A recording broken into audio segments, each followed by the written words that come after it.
दोस्तों कैसे हैं आप लोग। आशा करते हैं कि अच्छे होंगे और आपकी तैयारी भी अच्छी चल रही होगी। दोस्तों आज के इस वीडियो में अक्टूबर माह के अंतिम सप्ताह के सारे करंट अफेयर्स को हम विस्तारपूर्वक देखने जा रहे हैं। तो दोस्तों बिना देरी किए चलिए देखते हैं। पहले प्रश्न से शुरू करते हैं। पहला प्रश्न है, भारत और किस देश के बीच सिम्बैक्स 2024 अभ्यास का 31वां संस्करण आयोजित किया गया था। दोस्तों भारत और सिंगापुर के बीच सिम्बैक्स युद्धाभ्यास का आयोजन किया जाता है। बायलैटरल एक्सरसाइज होता है। पहली बार यह अभ्यास 1994 में एक्सरसाइज लायन किंग के रूप में शुरू हुआ था। इस बार का यह संस्करण 31वां संस्करण था। आयोजन जो है दोस्तों इस बार 2 चरणों में हुआ। पहला चरण बंदरगाह चरण और दूसरा समुद्री चरण। बंदरगाह चरण का दोस्तों आयोजन जो है 23 से 25 तक विशाखापत्तनम में किया गया और समुद्री चरण का आयोजन 28 से 29 अक्टूबर तक बंगाल की खाड़ी में किया गया। आइए देखते हैं 2024 के प्रमुख नौसैनिक अभ्यास को। 8वां जिमैक्स। दोस्तों जिमैक्स आयोजन जो है दोस्तों भारत और जापान के बीच किया जाता है और 8वां जिमैक्स जो है इसका आयोजन कहाँ किया गया, जापान के योकोसुका में। और 22वां वरुण अभ्यास 2024 भारत और फ्रांस के बीच किया गया आयोजित। इसमें जो है भूमध्य सागर में इसका आयोजन हुआ। पूर्वी लहर 2024 इसका आयोजन भारतीय नौसेना द्वारा पूर्वी तट पर किया गया। 16वां दोस्ती अभ्यास भारत, मालदीव और श्रीलंका के बीच किया गया। IMT ट्रायलेट 2024 इस अभ्यास का आयोजन इंडिया, मोजाम्बिक और तंजानिया IMT इंडिया, मोजाम्बिक और तंजानिया के बीच हुआ। और इसका जो आयोजन है पूछा जाए किस जगह पे, तो जंजीबार तंजानिया और मपूतो मोजाम्बिक, ये दोनों जगह पे आयोजित हुआ। टाइगर ट्रायम्फ 2024 ये जो दोस्तों भारत और अमेरिका के बीच भारत के पूर्वी समुद्री तट पर आयोजित हुआ। सी डिफेंडर्स है भारत और अमेरिका के बीच आयोजन होता है इसका और ये जो पोर्ट ब्लेयर में इस बार आयोजित किया गया। समुद्र लक्ष्मण 2024 यह जो भारत और मलेशिया के बीच आयोजित हुआ विशाखापत्तनम में। 12वां मिलन अभ्यास 2024 यह बहुराष्ट्रीय अभ्यास है, इसमें बहुत सारे राष्ट्र भाग लेते हैं और यह जो आयोजन इसका है विशाखापत्तनम में किया गया। अगला प्रश्न है, किस देश ने वैश्विक करीबी उन्मूलन के लिए IMF के साथ समझौता ज्ञापन पर हस्ताक्षर किया, MOU साइन किए। तो UAE और IMF के बीच। UAE के दोस्तों 7 अमीरात हैं, एक नज़र देखते हैं 7 अमीरात को। Abu Dhabi, Dubai, Sharjah, Ajman, Al Quwain, Ras Al Khaimah और फुजैरा। आइए कुछ इंपॉर्टेंट प्रश्न जो इस साल बने हैं UAE पर या इन क्वेश्चन में जितने भी की पॉइंट्स उससे संबंधित जितने भी 2024 के करंट अफेयर्स उसको इसमें समाहित करने की कोशिश किया है। तो चलिए देखते हैं एक नज़र। भारत एवं UAE के बीच राजस्थान के थार रेगिस्तान में डेजर्ट साइक्लोन 2024 का थल सैनिक अभ्यास आयोजित किया गया। संयुक्त राष्ट्र का 28वां जलवायु परिवर्तन सम्मेलन यानी COP28 का आयोजन दुबई में किया गया। भारत, फ्रांस और UAE अरब सागर के ऊपर डेजर्ट नाइट हवाई अभ्यास किया। भारत सरकार UAE में भारत पार्क बनाएगी। UAE विश्व की सबसे बड़ी IUCN विश्व संरक्षण कांग्रेस 2025 की मेजबानी करेगा। महिला T20 विश्व कप का आयोजन दोस्तों UAE में हुआ। इसको होना था बांग्लादेश में, लेकिन वहाँ पे सत्ता परिवर्तन के कारण या उसके कारण UAE में आयोजित हुआ। ये UAE ने विश्व के पहले 3D प्रिंटेड एवरा का परीक्षण अभियान शुरू किया है। दुबई दुनिया की पहली एयर टैक्सी सेवा शुरू करेगा। UAE ने भारतीय श्रमिकों के लिए बीमा योजना शुरू की है। सऊदी अरब ने दुनिया की पहली 3D प्रिंटेड मस्जिद का अनावरण किया है। अप्रैल महीने में आई एक रिपोर्ट के अनुसार दुनिया का सबसे सस्ता पासपोर्ट है दोस्तों UAE का है और दूसरा सबसे सस्ता पासपोर्ट अपना देश भारत का है। दुबई में 24वां मदर टेरेसा अंतर्राष्ट्रीय पुरस्कार आयोजित किया गया। दुबई में world free zones organisation congress का 10वां वार्षिक सम्मेलन आयोजित हुआ। अबू धाबी में ग्लोबल एयरोस्पेस समिट का उद्घाटन हुआ। अगला प्रश्न देखते हैं, भारतीय मुख्य चुनाव आयुक्त ने किस देश के चुनाव आयोग के साथ MOU पर साइन किया है। दोस्तों उज्बेकिस्तान के चुनाव आयोग के साथ। तो इस भारत और उज्बेकिस्तान के बीच जो दोस्तों संयुक्त सेनाभ्यास दस्तलिक का आयोजन किया गया। याद रखिएगा, संयुक्त सेनाभ्यास दस्तलिक किसके बीच होता है, भारत और उज्बेकिस्तान के बीच। अगला प्रश्न देखते हैं, 17वें अर्बन मोबिलिटी इंडिया सम्मेलन कहाँ शुरू हुआ। तो दोस्तों गांधीनगर, गुजरात के गांधीनगर में। प्रधानमंत्री मोदी ने गांधीनगर में वैश्विक अक्षय ऊर्जा निवेशक सम्मेलन का उद्घाटन किया है। गुजरात में थिंक टैंक ग्रिड की स्थापना की जाएगी। गुजरात में मजदूरों के लिए श्रमिक बसेरा योजना शुरू की है गुजरात। चर्चित चांदीपुरा वायरस दोस्तों गुजरात में फैला था। गुजरात में स्थित स्मृति वन स्मारक संग्रहालय को यूनेस्को के प्रिक्स पुरस्कार के लिए चुना गया है। गुजरात कच्छ के अजरक को GI टैग मिला है दोस्तों। तो ये जो है गुजरात कच्छ से संबंधित है। गुजरात स्वच्छ ऊर्जा को अपनाने में राज्य में शीर्ष पर है। अडानी ग्रीन ने गुजरात में दुनिया का सबसे बड़ा नवीकरणीय ऊर्जा पार्क, दुनिया का सबसे बड़ा नवीकरणीय पार्क जो है दोस्तों गुजरात में बनेगा अडानी ग्रीन द्वारा। गुजरात में पुरातात्विक उत्खनन से 52,000 वर्ष पुरानी हड़प्पा बस्ती का पता चला है। गुजरात में 800 ईसा पूर्व की मानव बस्ती के अवशेष पाए गए हैं। गुजरात के साबरमती में PM मोदी ने कोचरब आश्रम का उद्घाटन किया। गुजरात में भारत रंग महोत्सव आयोजित किया गया। गुजरात में गृह मंत्री अमित शाह ने डिजिटल उत्कृष्टता केंद्र का उद्घाटन किया। गुजरात में NHPC कुप्पा हाइड्रो स्टोरेज परियोजना का निर्माण करेगी। अगला प्रश्न देखते हैं, किस राज्य सरकार ने कक्षा 10 के लिए उत्तीर्ण अंक 35% से घटाकर 20% करने का प्रस्ताव रखा है। तो महाराष्ट्र सरकार ने मुंबई में जलवायु शिखर सम्मेलन 2024 का आयोजन किया गया। महाराष्ट्र के नागपुर में 108वां भारतीय विज्ञान कांग्रेस का आयोजन किया गया। 18वां अंतर्राष्ट्रीय फिल्म महोत्सव का आयोजन मुंबई में किया गया। मुंबई प्रवासियों के लिए भारत का सबसे महंगा शहर बन गया है। महाराष्ट्र के पुणे में भारतीय सेना और पुनीत बालन ग्रुप ने देश के पहला संविधान गार्डन बनाया है। महाराष्ट्र में पुणे एयरपोर्ट का नाम बदलकर जगतगुरु संत श्रेष्ठ तुकाराम महाराज इंटरनेशनल एयरपोर्ट किया जाएगा। महाराष्ट्र में भारत की सबसे लंबी शहरी सुरंग परियोजना थाने बोरीवली सुरंग का उद्घाटन किया गया। महाराष्ट्र के पेंच टाइगर रिजर्व में वनाग्नि को रोकने के लिए पहली उन्नत AI आर्टिफिशियल इंटेलिजेंस सिस्टम का उपयोग किया गया। मुंबई में राष्ट्रपति जगदीप धनखड़ ने संविधान मंदिर का उद्घाटन किया। याद रखिएगा, संविधान मंदिर का उद्घाटन मुंबई में किया गया। महाराष्ट्र में 80% आरक्षण के साथ जनजातीय विश्वविद्यालय स्थापित किया जाएगा। महाराष्ट्र में PM मोदी ने वधावन बंदरगाह का शुभारंभ किया। महाराष्ट्र में राष्ट्रपति द्रौपदी मुर्मू ने विश्व शांति बुद्ध विहार का उद्घाटन किए। मुंबई में ग्लोबल फिनटेक फेस्ट 2024 का आयोजन किया गया। महाराष्ट्र राज्य ने प्राचीन रत्नागिरी रॉक कला को संरक्षित स्मारक घोषित किया है। महाराष्ट्र ने कारागार एवं सुधार सेवा विधेयक को मंजूरी दी। शिवाजी महाराज का हथियार बाघ नख लंदन से मुंबई लाया गया। UPS यानी यूनिफाइड पेंशन स्कीम लागू करने वाला पहला राज्य महाराष्ट्र बना। महाराष्ट्र सरकार ने राज्य के स्कूलों के पास उच्च कैफीन वाले ऊर्जा पदार्थों की बिक्री पर प्रतिबंध लगाने का फैसला किया है। अगला प्रश्न देखते हैं, अंतर्राष्ट्रीय गीता महोत्सव 2024 का आयोजन कहाँ किया जाएगा? तो दोस्तों कुरुक्षेत्र में। कुरुक्षेत्र विश्वविद्यालय को दोस्तों NAC का A++ ग्रेड मिला है। तो आइए देखते हैं कुछ महोत्सव, प्रमुख महोत्सव साल 2024 में जिनका आयोजन किया गया। तो नागी पक्षी महोत्सव दोस्तों जमुई बिहार में आयोजित किया गया। भारत रंग महोत्सव दोस्तों गुजरात में, हेमिस महोत्सव लद्दाख में, जास्कर महोत्सव लद्दाख में, अम्बुबाची मेला गुवाहाटी यानी असम में, नुआखाई उत्सव ओडिशा में, 9वां भारतीय अंतर्राष्ट्रीय विज्ञान महोत्सव फरीदाबाद हरियाणा में, विश्व पुस्तक मेला प्रगति मैदान नई दिल्ली में, 55वां अंतर्राष्ट्रीय फिल्म महोत्सव गोवा में, 19वां दिव्य कला मेला महोत्सव विशाखापत्तनम में, अंतर्राष्ट्रीय ऊँट महोत्सव बीकानेर राजस्थान में, थाई पूसम त्यौहार तमिलनाडु में, डेजर्ट फेस्टिवल जैसलमेर में, 9वां पक्के पागा हॉर्नबिल उत्सव अरुणाचल प्रदेश में, 27वां अंतर्राष्ट्रीय युवा महोत्सव नासिक में, 37वां सूरजकुंड शिल्प मेला फरीदाबाद हरियाणा में और 11वां अंतर्राष्ट्रीय कठपुतली महोत्सव दोस्तों चंडीगढ़ में। गंगा उत्सव 2024 कहाँ मनाया जाएगा? तो हरिद्वार में। तो आइए कुछ प्रमुख उत्सव देखते हैं। नुआखाई ओडिशा में, कसूर रिवाज उत्सव जम्मू कश्मीर में, मकरा विल्लक्कू उत्सव एवं अट्टुकल पोंगल उत्सव केरल में मनाया गया। सागा दावा उत्सव सिक्किम में, गणगौर उत्सव राजस्थान में, पोइला वैशाख उत्सव बांग्लादेश में, पर्पल उत्सव अमृत उद्यान यानी राष्ट्रपति भवन के अमृत उद्यान में, केला उत्सव बुरहानपुर मध्य प्रदेश में। अगला प्रश्न देखते हैं, फीफा रैंकिंग 2024 में भारत का स्थान क्या है? तो 125वां स्थान है। भारत एक स्थान सुधार के साथ 125वें स्थान पर पहुंचा है। इससे पहले जो है दोस्तों भारत का स्थान 126वां था।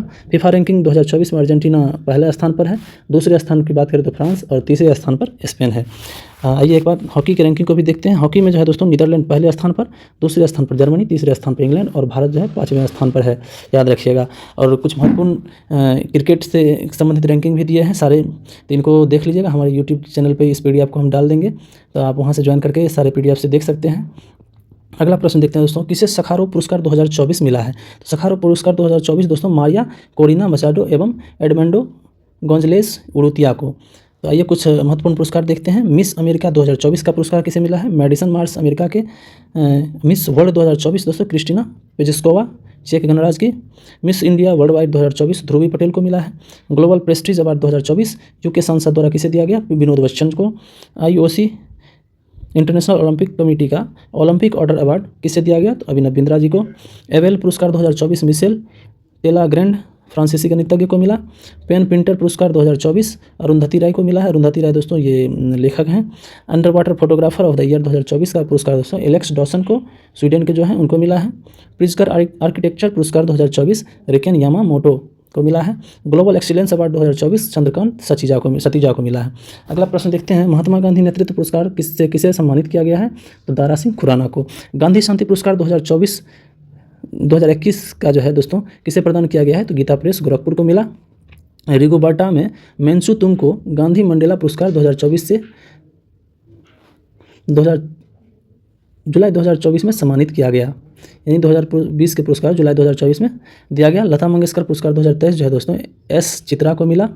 चमेली देवी जैन पुरस्कार 2024 ग्रीष्म ठाकुर एवं रितिका चोपड़ा को मिला। PV नरसिम्हा राव मेमोरियल पुरस्कार रतन टाटा को मिला। डायना स्मृति पुरस्कार उदय भाटिया एवं मानसी गुप्ता को मिला है। विनोद बच्चन को यूके संसद में ग्लोबल प्रेस्टीज अवार्ड से सम्मानित किया गया है।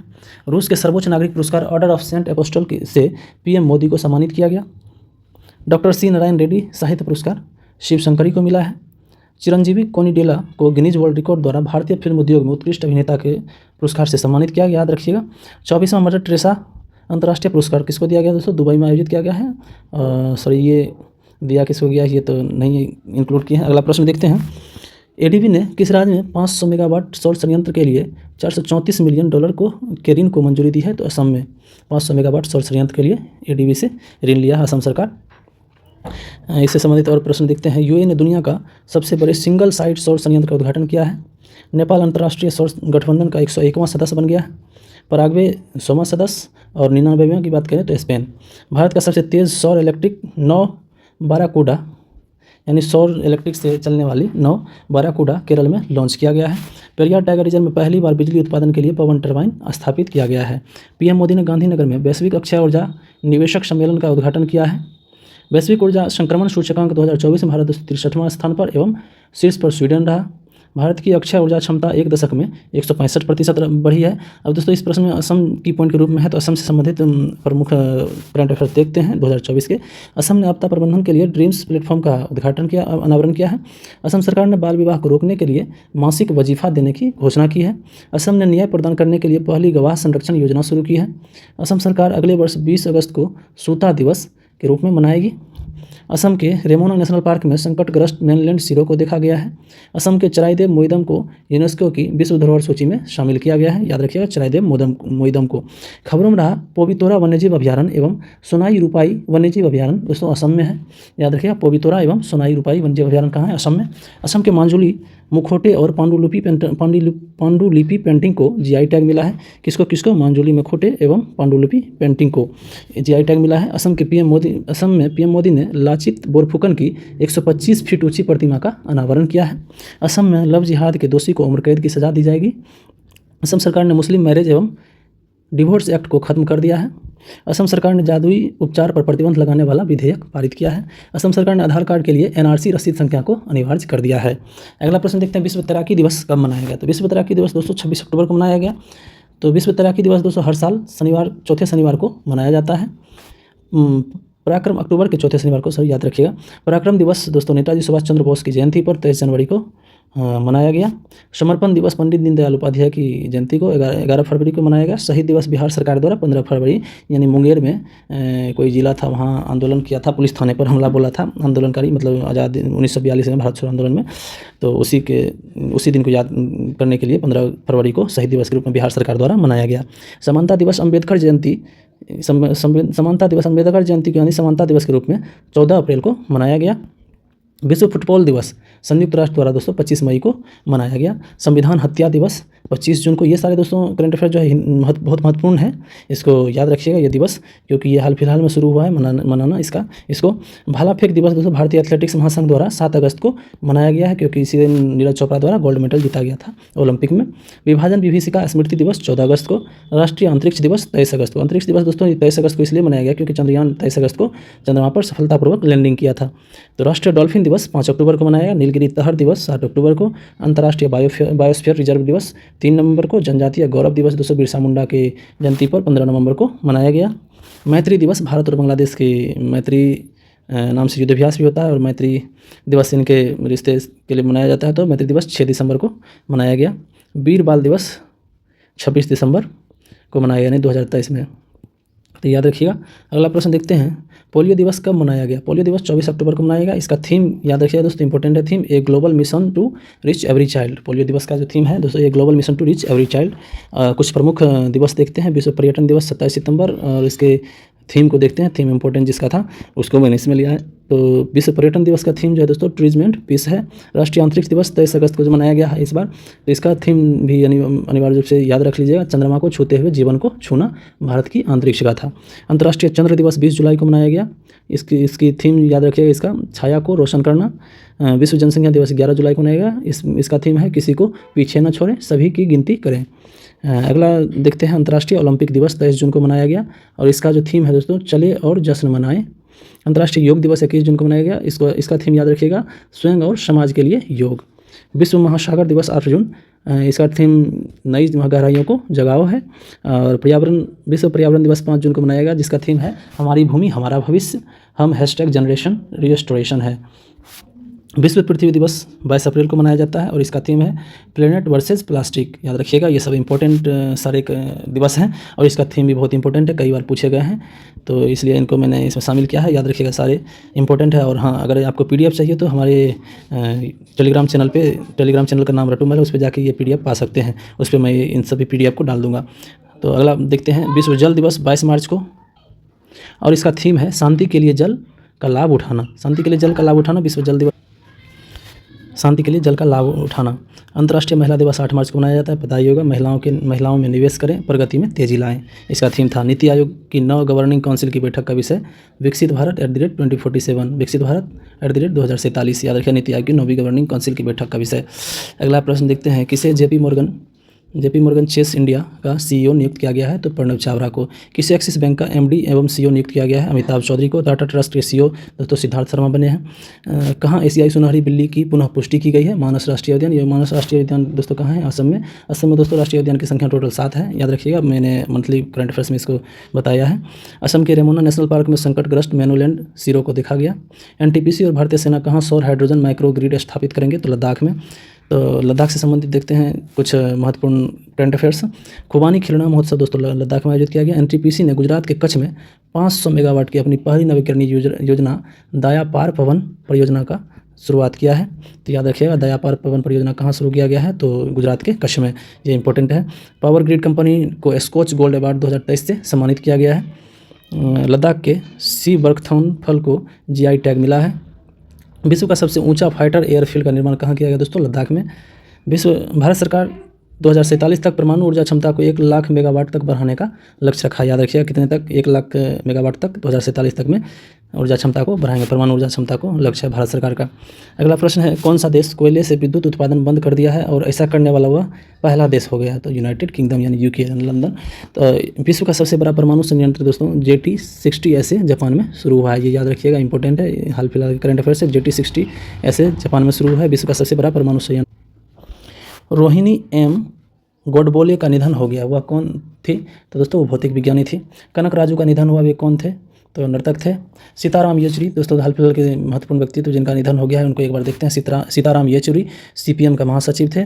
नटवर सिंह पूर्व विदेश मंत्री। अंशुमान गायकवाड़ पूर्व भारतीय cricketer. Bhupendra Singh Rawat footballer. Ajay John Singh प्रसिद्ध वन्यजीव जीव विज्ञानी थे। मालती जोशी हिंदी लेखिका। सुधीर कक्कर भारतीय मनोविज्ञान के जनक। पंकज उधास गजल गायक। मनोहर जोशी महाराष्ट्र के पूर्व मुख्यमंत्री।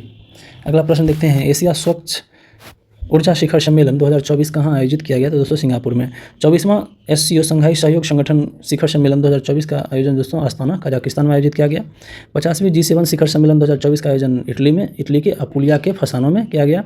7वां हिंद महासागर सम्मेलन 2024 याद रखिएगा, पर्थ में ऑस्ट्रेलिया में, और इसमें S जयशंकर ने इसके उद्घाटन सत्र को संबोधित किया, तो ये इंपॉर्टेंट हो जाता है। अगला है विश्व आर्थिक मंच की 54वीं वार्षिक बैठक 2024 जो है दोस्तों दावोस स्विट्जरलैंड में। इसका विषय याद रखिएगा, रिबिल्डिंग ट्रस्ट, याद रखिएगा, इंपॉर्टेंट इसका विषय थीम जो है याद रखिएगा, रिबिल्डिंग ट्रस्ट है।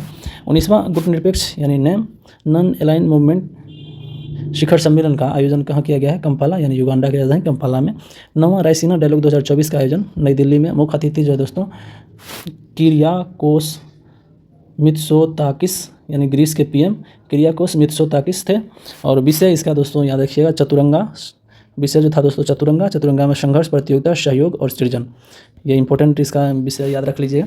अगला प्रश्न है, मेटा और इंडिया AI किस IIT में सेंटर फॉर जनरेटिव AI सृजन का अनावरण किया है? सेंटर फॉर जनरेटिव AI सृजन का अनावरण किसने किया? IIT जोधपुर में।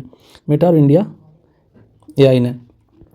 मेटा और IBM ने ओपन सोर्स AI विकास को बढ़ावा देने के लिए AI अलायंस लॉन्च किया है।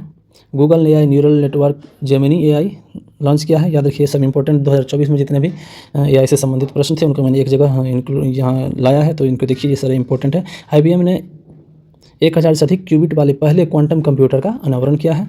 भारत में ग्रेन रोबोटिक्स द्वारा विश्व के पहले AI संचालित एंटी ड्रोन सिस्टम इंद्रजाल का अनावरण किया। मध्य प्रदेश सरकार संयुक्त राष्ट्र जनसंख्या कोष के सहयोग से जस्ट आस्क नामक AI संचालित चैटबॉट पेश किया है।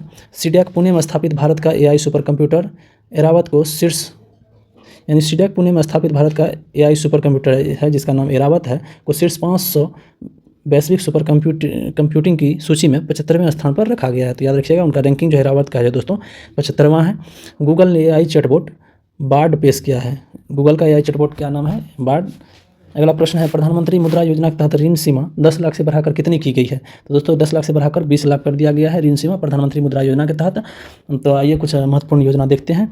PM सूर्य घर मुफ्त बिजली योजना दोस्तों, इसका शुभारंभ 13 फरवरी 2024 को PM मोदी द्वारा किया गया। इनका अन्य नाम प्रधानमंत्री सूर्योदय योजना भी है। उद्देश्य है दोस्तों इसका 1 करोड़ घरों के छतों पर सोलर पैनल लगाने का लक्ष्य है इसका। सब्सिडी दोस्तों, इसका सब्सिडी इसमें दिया जाता है सोलर पैनल लगाने का 30,000 पर किलोवाट, 2 किलोवाट तक, और 2 किलोवाट से अधिक अगर लगाते हैं तो 78,000 मैक्सिमम मिलेगा इस पर सब्सिडी। अगला योजना देखते हैं PM विश्वकर्मा योजना। इसका शुभारंभ 17 सितंबर 2023 को किया गया। उद्देश्य इसका पारंपरिक शिल्पकारों और कारीगरों के 30 लाख परिवारों को बिना गारंटी के न्यूनतम ब्याज दर पर ऋण मुहैया कराना है इसका लक्ष्य। इसके तहत 18 पारंपरिक विषयों को शामिल किया गया है। अगला योजना देखते हैं PM जनमन योजना। इसका शुभारंभ याद रखिएगा, ये सब दोस्तों रेलवे में पूछता है इसलिए मैंने इसको इंक्लूड किया है। शुभारंभ 15 नवंबर 2023 को। और PM जनमन जो है दोस्तों प्रधानमंत्री जनजाति आदिवासी न्याय महाअभियान इसका पूरा नाम है PM जनमन का, तो याद रखिएगा। अगला प्रश्न देखते हैं, वर्ल्ड स्टील एसोसिएशन का अध्यक्ष किसे चुना गया है? वर्ल्ड स्टील एसोसिएशन का अध्यक्ष है दोस्तों TV नरेंद्रन को चुना गया है। तो इंडियन ऑयल कॉर्पोरेशन लिमिटेड का जो दोस्तों अध्यक्ष है इसका कौन है? तो V सतीश कुमार। इसरो के अध्यक्ष कौन है? तो S सोमनाथ, याद रखिएगा। रतन टाटा ए लाइफ के लेखक, याद रखिए ये इंपॉर्टेंट पुस्तक है। रतन टाटा ए लाइफ के लेखक कौन है? Thomas Matthew. कुछ महत्वपूर्ण पुस्तक देखते हैं जो हाल फिलहाल में प्रकाशित हुए हैं। तो Manoj Vajpayee the definitive biography इसके लेखक है पीयूष पांडे। बिहार के गांधी नीतीश कुमार इसके लेखक अशोक चौधरी और शांभवी चौधरी है। द बुक ऑफ कंपैशन इसके लेखक है दलाई लामा और कैलाश सत्यार्थी, दोनों नोबेल पुरस्कार विजेता हैं। सोर्स कोड माय बिगिनिंग्स ये जो है दोस्तों बिल गेट्स की ऑटोबायोग्राफी है। आई हैव द स्ट्रीट्स अकोटी क्रिकेट स्टोरी ये R अश्विन द्वारा लिखा गया है, ये R अश्विन की ऑटोबायोग्राफी है। द विनर्स माइंडसेट जो है दोस्तों, द विनर्स माइंडसेट ये जो है दोस्तों सेन वाटसन द्वारा लिखा गया है। नए भारत का सामवेद जो है इसका विमोचन दोस्तों पूर्व राष्ट्रपति रामनाथ कोविंद द्वारा गया है। इसमें जो दोस्तों प्रधानमंत्री नरेंद्र मोदी के भाषणों का संविधान पर जितना भी भाषण है उनका उसको संकलित किया गया है नए भारत का सामवेद के रूप नाम से। तो इसको किसने विमोचन किया? तो इसका पूर्व राष्ट्रपति रामनाथ कोविंद, ये याद रखिएगा। रिवर्स स्विंग जो दोस्तों अशोक टंडन द्वारा लिखा गया। आज़ादी अरुंधति राय द्वारा लिखा गया है। आज़ादी इंपॉर्टेंट ये सारे बुक है, इसको याद रख लीजिए एक नज़र देख के। अगला प्रश्न देखते हैं, डॉक्टर नीना मल्होत्रा को किस देश में भारत का एम्बेसडर बनाया गया? तो दोस्तों स्वीडन में। B बनलाल वन्ना को कंबोडिया में भारत का राजदूत नियुक्त किया गया। कुमार तुहिन को नीदरलैंड में भारत का राजदूत नियुक्त किया गया। स्वाति विजय कुलकर्णी को अल्जीरिया में भारत का राजदूत नियुक्त किया गया। अरुण गोयल को क्रोएशिया में भारत का अगला राजदूत नियुक्त किया गया। मृदु पवन दास को रवंडा में। यमन गणराज्य में भारत के अगले राजदूत सुहेल एजाज खान नियुक्त हुए हैं। अगला प्रश्न देखिए, खेल मंत्रालय ने कौन सा पुरस्कार बंद कर दिया है? दोस्तों मेजर ध्यानचंद लाइफ टाइम पुरस्कार को बंद कर दिया है। इस पुरस्कार की जगह अब अर्जुन लाइफ टाइम पुरस्कार दिया जाएगा, यानी उसको बंद करके अर्जुन लाइफ टाइम पुरस्कार शुरू किया गया है। अगला प्रश्न है, किसने T20 इंटरनेशनल में सबसे बड़े स्कोर का वर्ल्ड रिकॉर्ड बनाया है? तो दोस्तों जिम्बाब्वे ने ICC पुरुष T20 world cup Africa qualifier B में 2024 के तहत गाम्बिया के खिलाफ 344 रन 4 विकेट खोकर बनाए। ये दोस्तों अब तक का हाईएस्ट टोटल है 344 रन। कप्तान दोस्तों जिम्बाब्वे के कप्तान है सिकंदर राजा, ये दोस्तों IPL में भी खेलते हैं। इन्होंने 43 गेंद पर 133 रन बनाए। ऑस्ट्रेलिया दोस्तों एक और है रिकॉर्ड, ऑस्ट्रेलिया ने 2024 में स्कॉटलैंड के खिलाफ पावर प्ले में अब तक का सर्वोच्च स्कोर 113 रन, यानी पावर प्ले में ही 113 रन बनाया 1 विकेट खोकर। इसमें ट्रेविस हेड ने 25 गेंद में 80 रन मारा था, तो याद रखिएगा ये। अगला प्रश्न है, ICC विश्व टेस्ट चैंपियनशिप में सर्वाधिक विकेट लेने वाले गेंदबाज कौन बने हैं? तो R अश्विन है दोस्तों। ऑस्ट्रेलियाई क्रिकेटर नाथन लियन को पीछे छोड़ दिया है R अश्विन। ICC विश्व टेस्ट चैंपियनशिप में R अश्विन सर्वाधिक विकेट लेने वाले गेंदबाज बन गए हैं। हाल ही में किस देश के चांसलर भारत की आधिकारिक यात्रा पर आए हैं? तो दोस्तों जर्मनी के चांसलर। अगला कुछ इससे संबंधित इनके की पॉइंट्स देखते हैं, जर्मनी से संबंधित कुछ करंट अफेयर्स। जलवायु सम्मेलन 2024 जर्मनी में हुआ। जर्मनी के वैज्ञानिकों ने अपशिष्ट कम करने के लिए प्लास्टिक खाने वाली कवक की खोज की। जर्मनी के अंतर्राष्ट्रीय फुटबॉल खिलाड़ी मैनुएल नेहरू ने फुटबॉल से संन्यास ले लिया। जर्मन खिलाड़ी थॉमस मुलर ने अंतर्राष्ट्रीय फुटबॉल से संन्यास लिया। जर्मनी दक्षिण कोरिया में संयुक्त राष्ट्र कमांड का 18वां सदस्य बना है। जर्मन लेखिका जेनी अर्पेनबेक ने अंतर्राष्ट्रीय बुकर पुरस्कार 2024 जीती है। जेनी अर्पेनबेक ने अंतर्राष्ट्रीय बुकर पुरस्कार, याद रखिए इंपॉर्टेंट है। जर्मन कंपनी ने मॉम से चलने वाले रॉकेट का परीक्षण किया है। जर्मनी ने यूनाइटेड कप 2024 का खिताब जीता है। अगला प्रश्न है, किस देश के राष्ट्रपति ने 3 दिन की आधिकारिक यात्रा पर भारत आए हैं? तो दोस्तों स्पेन के राष्ट्रपति 3 दिन की भारत की आधिकारिक यात्रा पर आए हैं। तो स्पेन से संबंधित कुछ प्रश्न, महत्वपूर्ण प्रश्न देखते हैं। स्पेन ने यूईएफए महिला नेशंस लीग का खिताब जीता है। स्पेन के टेनिस खिलाड़ी गार्बिन मुगुरुजा ब्लैंको ने संन्यास की घोषणा की है। खबरों में रहा पायरेनीस पर्वत स्पेन और फ्रांस के बीच प्राकृतिक सीमा बनाता है। एस्पियन अंतर्राष्ट्रीय सौर गठबंधन का स्पेन जो दोस्तों सॉरी यहाँ एस्पियन लिखा हुआ है, स्पेन अंतर्राष्ट्रीय सौर गठबंधन का 99वां पूर्ण सदस्य देश बना। भारतीय नौसैनिक जहाज INS टंबर ने स्पेन की नौसैनिक जहाज अटालिया के साथ समुद्री अभ्यास किया, याद रखिएगा। रिलायंस ने भारत में AI इंफ्रास्ट्रक्चर बनाने के लिए किसके साथ साझेदारी की है? तो एनवीडिया के साथ। एनवीडिया जून 2024 में दुनिया का सबसे मूल्यवान कंपनी बना। माइक्रोसॉफ्ट ने छवियों को वीडियो में बदलने के लिए भाषा वन AI मॉडल की घोषणा की है। रिलायंस जियो डाटा ट्रैफिक के मामले में विश्व का सबसे बड़ा मोबाइल ऑपरेटर बन गया। टाइम पत्रिका की 2024 की सर्वश्रेष्ठ कंपनियों की सूची में एप्पल शीर्ष पर रहा। OpenAI ने सर्च GPT लॉन्च किया है। अगला प्रश्न है, किस एम्स में हेली एम्बुलेंस सेवा शुरू होगी? तो एम्स ऋषिकेश में हेली एम्बुलेंस सेवा शुरू होगी। दुनिया के पहले एयरलिफ्ट पोर्टेबल अस्पताल भीष्म में है। भारत का पहला आयुर्वेदिक कैफे नई दिल्ली में है। सियाचिन ग्लेशियर में किसी ऑपरेशनल पोस्ट पर तैनात होने वाली पहली महिला चिकित्सा अधिकारी कैप्टन फातिमा वसीम है। ये इंपॉर्टेंट है, इसको याद रखिए। कैप्टन फातिमा वसीम सियाचिन ग्लेशियर में किसी ऑपरेशनल पोस्ट पर तैनात होने वाली पहली महिला चिकित्सा अधिकारी है। तो बिहार में कहाँ पहले ड्राई पोर्ट का उद्घाटन किया गया है? बिहटा में। बिहार के पूर्व मुख्यमंत्री कर्पूरी ठाकर को भारत रत्न प्रदान किया गया। बिहार के नागी और नकटी पक्षी अभयारण्य को रामसर साइट में शामिल किया गया है। मुख्यमंत्री नीतीश कुमार ने बगहा शहर 2025 तक राजस्व जिला बनाने की घोषणा किया। बगहा शहर को राजस्व जिला बनाने की घोषणा 2025 तक में की है नीतीश कुमार ने। दुनिया के सबसे बड़े रामायण मंदिर का निर्माण बिहार में हो रहा है। बिहार की पहली ट्रांसजेंडर सब इंस्पेक्टर मानवी मधु कश्यप है। दोस्तों इस बार 3 ट्रांसजेंडर दरोगा बने हैं। ट्रांस वुमेन उसमें मधु कश्यप है और ट्रांस मैन 2 और हैं, उनका नाम मैंने मंथली करंट अफेयर्स वीडियो में डाला है, तो वहाँ जाके देख सकते हैं। अगला है, बिहार सरकार ने मंदिरों, मठों और ट्रस्ट के रजिस्ट्रेशन को अनिवार्य बना दिया है। हाल ही में जारी ट्रैवल ट्रेंड्स रिपोर्ट के अनुसार भारतीय यात्रियों के लिए 2025 में सबसे लोकप्रिय गंतव्य के रूप में कौन उभरा है? तो शिलांग। वैश्विक भूख सूचकांक में दोस्तों भारत 105वां और शीर्ष देश बेलारूस है। वैश्विक नवाचार सूचकांक में भारत का स्थान 39वां है और शीर्ष देश स्विट्जरलैंड। जारीकर्ता की अगर बात करें दोस्तों तो वैश्विक बौद्धिक संपदा संगठन द्वारा जारी किया जाता है। एशिया पावर इंडेक्स में भारत का स्थान 3रा है, पहला स्थान पर अमेरिका है। जारीकर्ता Levy institute. Henley passport index में भारत 82वां है और शीर्ष पर सिंगापुर है। ग्लोबल जेंडर गैप सूचकांक में भारत 129वां, शीर्ष पर आइसलैंड और विश्व आर्थिक मंच द्वारा ये जारी किया जाता है। ये सारे सूचकांक दोस्तों इंपॉर्टेंट है, इसको देख लीजिए, याद कर लीजिएगा बार बार रिवीजन करके। वैश्विक ऊर्जा संक्रमण सूचकांक में भारत जो है दोस्तों 63वां स्थान पे है और शीर्ष पे स्वीडन है। जारीकर्ता जो है दोस्तों विश्व आर्थिक मंच है। AI तत्परता सूचकांक में भारत जो है दोस्तों 72वां स्थान पे है और शीर्ष पे सिंगापुर। और इनको जारी कौन करते हैं? इंटरनेशनल मॉनेटरी फंड IMF द्वारा जारी होता है। और विश्व प्रेस स्वतंत्रता सूचकांक की बात करें तो उसमें दोस्तों भारत का स्थान जो है 159वां है और पहले स्थान पर नॉर्वे है। जारीकर्ता रिपोर्टर्स विदाउट बॉर्डर्स है। अगला प्रश्न है, किस भारतीय महिला हॉकी खिलाड़ी ने संन्यास की घोषणा की है? दोस्तों रानी रामपाल। भारतीय पुरुष हॉकी टीम से भी एक संन्यास लिए हैं, तो उनका नाम से PR श्रीजेश है, ये कीपर थे। अगला प्रश्न है, किसे अमेरिका स्थित ग्लोबल फाइनेंस पत्रिका द्वारा शीर्ष केंद्रीय बैंकर का दर्जा दिया गया है? तो शक्तिकांत दास को। कहाँ स्थित अग्रकर अनुसंधान संस्थान के वैज्ञानिकों ने अल्जाइमर रोग के इलाज के लिए नए गैर विषाणु अणु विकसित किए हैं? तो पुणे। हाल ही में कुश्ती में भारत ने अंडर 23 विश्व चैंपियनशिप में कितने पदक जीते हैं दोस्तों? तो भारत ने 9 पदक जीते हैं कुश्ती में अंडर 23 विश्व चैंपियनशिप में। तो इसका आयोजन दोस्तों कहाँ हुआ था? इसका आयोजन 21 से 27 अक्टूबर तक अल्बानिया के तिराना में हुआ था। इसमें 1 स्वर्ण, 1 रजत एवं 7 कांस्य पदक जीते थे। स्वर्ण पदक दोस्तों चिराग चिक्कारा ने पुरुष के 57 kg भार वर्ग में जीते हैं और अंजलि एकमात्र सिल्वर पदक जीतने वाली 59 kg भार वर्ग में।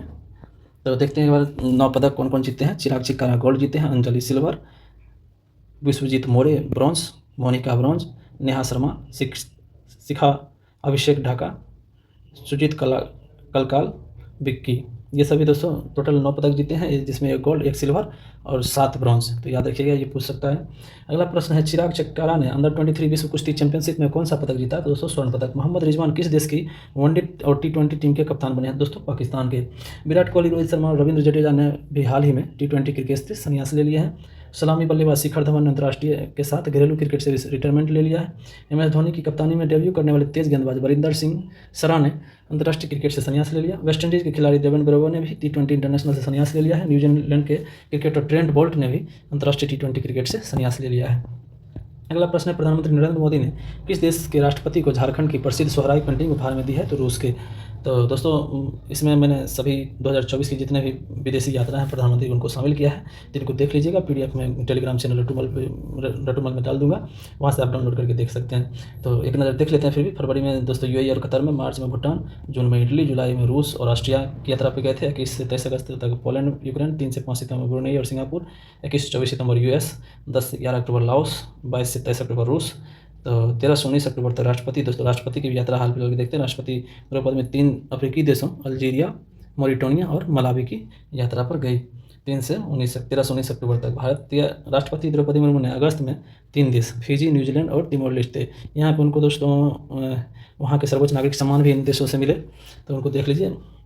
अगला प्रश्न है, जापान पैरा बैडमिंटन इंटरनेशनल 2024 में भारत के स्टार शटलर सुकांत कदम ने कौन सा पदक जीता है? तो स्वर्ण पदक। सरकारी ई मार्केट प्लेस यानी गवर्नमेंट ई मार्केट प्लेस ने किस राज्य के साथ समझौता किया है? तो याद रखिएगा, सिक्किम के साथ। पीएनबी का एमडी एवं सीईओ किसे नियुक्त किया गया है? अशोक चंद्रा को। किसे नाफेड के नियमित एमडी के रूप में नियुक्त किया गया है? तो दीपक अग्रवाल को। नाफेड का फुल फॉर्म दोस्तों national agricultural cooperative marketing federation of India होता है। इसकी स्थापना 2 अक्टूबर 1958 में और इसका मुख्यालय नई दिल्ली में है। केंद्र सरकार कितनी आयु के बाद पेंशन भोगियों को अतिरिक्त अनुकंपा भत्ता देगी? तो 80 वर्ष के बाद। भारत ने सुल्तान जोहर कप जूनियर हॉकी में कौन सा पदक जीता? तो कांस्य पदक। और किसको हरा के? न्यूजीलैंड को हरा के। और इसका आयोजन कहाँ हुआ था? याद रखिएगा, तो मलेशिया में। सुल्तान जोहर कप का आयोजन मलेशिया में हुआ था। इसमें भारत जो है कांस्य पदक जीते। किस देश ने श्री रविशंकर को अपना सर्वोच्च नागरिक पुरस्कार प्रदान किया है? तो फिजी ने। Honorary officer of the order of Fiji, पुरस्कार का नाम याद रख लीजिए, कभी कभी पुरस्कार भी से भी दे सकता है। Honorary officer of the order of Fiji किसको प्रदान किया गया है? तो श्री रविशंकर को। श्री रविशंकर को सर्वोच्च नागरिक पुरस्कार प्रदान करने वाला फिजी दोस्तों 6ठा देश बन गया। इससे पहले 5 देश इनको अपना सर्वोच्च नागरिक पुरस्कार प्रदान कर चुके हैं। अगला प्रश्न है, किसे द हैरी मिशेल अवार्ड मिला है? किसे द हैरी मिशेल अवार्ड मिला है? विभव कुमार तालुकदार को। मिस ग्रैंड इंटरनेशनल का खिताब जीतने वाली पहली महिला कौन बनी है? तो रेचल गुप्ता। दोस्तों रेचल गुप्ता पंजाब के जालंधर की रहने वाली है। इस खिताब को जीतने वाली वह पहली भारतीय है, तो दोस्तों इसलिए ये इंपॉर्टेंट हो जाता है, इसको याद रखिएगा। मिस ग्रैंड इंटरनेशनल खिताब रेचल गुप्ता जीते हैं। भारत ने किस देश के धार्मिक स्थलों को सौर प्रणालियाँ सौंपी है? तो श्रीलंका के। किसने नई किताब द बुक ऑफ नाउ लिखी है? द बुक ऑफ नाउ किसने लिखे हैं? तो मनोज वी जैन ने। किस राज्य सरकार ने विशेष शिक्षा जोन बनाए जाने की घोषणा की है? उत्तर प्रदेश। प्रधानमंत्री नरेंद्र मोदी ने C-295 सैन्य विनिर्माण परिसर का उद्घाटन कहाँ किया है? तो वडोदरा में। किसे city with the best public transport का पुरस्कार मिला है? City with the best public transport का पुरस्कार किसे मिला है? तो भुवनेश्वर को। किसने सौर परियोजना के वित्त पोषण के लिए सोलैक्स एनर्जी के साथ साझेदारी की है? दोस्तों तो SBI ने। कहाँ बर्दा वन्यजीव अभयारण्य का उद्घाटन किया गया है? दोस्तों तो गुजरात में। याद रखिएगा, बर्दा वन्यजीव अभयारण्य को एशियाई शेरों के संभावित दूसरे घर के रूप में पहचाना गया। यहाँ की मतलब यहाँ एशियाई शेर को पुनर्वासित किया जाएगा। कुछ गुजरात के प्रमुख अभयारण्य को देखते हैं। नल सरोवर पक्षी अभयारण्य, नारायण सरोवर पक्षी अभयारण्य, सुर्पनेश्वर वन्यजीव अभयारण्य और गिर राष्ट्रीय उद्यान, ये सभी गुजरात में है। अगला प्रश्न है, किसे विश्व उइगर कांग्रेस का नया अध्यक्ष चुना गया है? तो रोशान अब्बास को। रोशान अब्बास को विश्व उइगर कांग्रेस का नया अध्यक्ष चुना गया है। वनडे क्रिकेट में भारत के लिए सर्वाधिक शतक जोड़ने वाली महिला क्रिकेटर कौन बनी है? तो स्मृति मंधाना। और पुरुष क्रिकेटर की बात करें तो विराट कोहली। किसे ICC भ्रष्टाचार निरोधक इकाई का अध्यक्ष चुना गया है? तो सुमित धर्मवर्धने को। किसने जन्म मृत्यु पंजीकरण के लिए ऐप लॉन्च किया है? तो अमित शाह जी द्वारा जन्म मृत्यु पंजीकरण के लिए एक ऐप लॉन्च किया गया है। प्रधानमंत्री नरेंद्र मोदी ने कहाँ भारत की पहली हेली एम्बुलेंस सेवा संजीवनी का शुभारंभ किया है? तो दोस्तों ऋषिकेश एम्स में हेली एम्बुलेंस सेवा शुरू किया गया है। किस देश ने मानवयुक्त स्पेसशिप सेंझाओ 19 लॉन्च किया गया? दोस्तों चीन में। इस स्पेसशिप के द्वारा 3 अंतरिक्ष यात्रियों को 6 महीने के लिए स्पेस स्टेशन भेजा जाएगा। किस महिला फुटबॉलर को प्रतिष्ठित बैलन डी और पुरस्कार मिला है? तो एटाना बोनमाटी को। बैलन डी और पुरस्कार किसे मिला है? एटाना बोनमाटी को। पुरुष फुटबॉलर में स्पेन के रोड्री को मिला है। याद रखिएगा, पुरुष फुटबॉलर में स्पेन के रोड्री को बैलन डी और पुरस्कार मिला है। रोड्री के लिए यह पहला बैलन डी और पुरस्कार था। लगातार दूसरी बार इस पुरस्कार से उन्हें सम्मानित किया गया है। दोस्तों एटाना बोनमाटी को लगातार दूसरी बार यह पुरस्कार प्रदान किया गया है। बोनमाटी बार्सिलोना की फुटबॉलर है। यह पुरस्कार फुटबॉल में दिया जाने वाला सबसे बड़ा व्यक्तिगत पुरस्कार है, याद रखिएगा। इसे हर साल फ्रांसीसी पत्रिका फ्रांस फुटबॉल द्वारा प्रदान किया जाता है। लियोनेल मेसी के नाम सबसे ज़्यादा 8 बार बैलन डी और पुरस्कार जीतने का रिकॉर्ड है। हिमाचल प्रदेश के किस शहर में राज्य की पहली डिजिटल लाइब्रेरी का उद्घाटन किया गया है? तो बिलासपुर में। किसने दूसरी बार सैफ महिला चैंपियनशिप का खिताब जीता है? तो बांग्लादेश। भारतीय रेलवे ने आधुनिकीकरण को बढ़ावा देने के लिए किस देश के साथ साझेदारी की है? तो स्विट्जरलैंड के साथ। किस देश में तिहार उत्सव शुरू हुआ है? तो नेपाल में। इस 5 दिवसीय उत्सव में कुत्तों को फूलों से सजाया जाता है और उनके माथे पर तिलक लगाया जाता है, याद रखिएगा। किसे झारखंड विधानसभा चुनाव का ब्रांड एम्बेसडर बनाया गया है? तो महेंद्र सिंह धोनी को। और लोकसभा चुनाव हाल फिलहाल में जो संपन्न हुए उनका ब्रांड एम्बेसडर पूछ लिया जाए कि किसे बनाया गया था? तो पूर्णिमा उनका ब्रांड एम्बेसडर दोस्तों परम्परा ठाकुर थी, जो पूर्णिया की है। भारतीय रेलवे को अधिक सुरक्षित बनाने के लिए किस आईआईटी के साथ साझेदारी की गई है दोस्तों? तो आईआईटी दिल्ली के साथ। तो ये दोस्तों अक्टूबर के लास्ट वीक के इतने सारे प्रश्न थे, इनको देखिए, बार-बार रिवीजन कीजिए और अगले वीक का मैं कुछ दिनों में डाल दूँगा वीडियो। तो थैंक यू।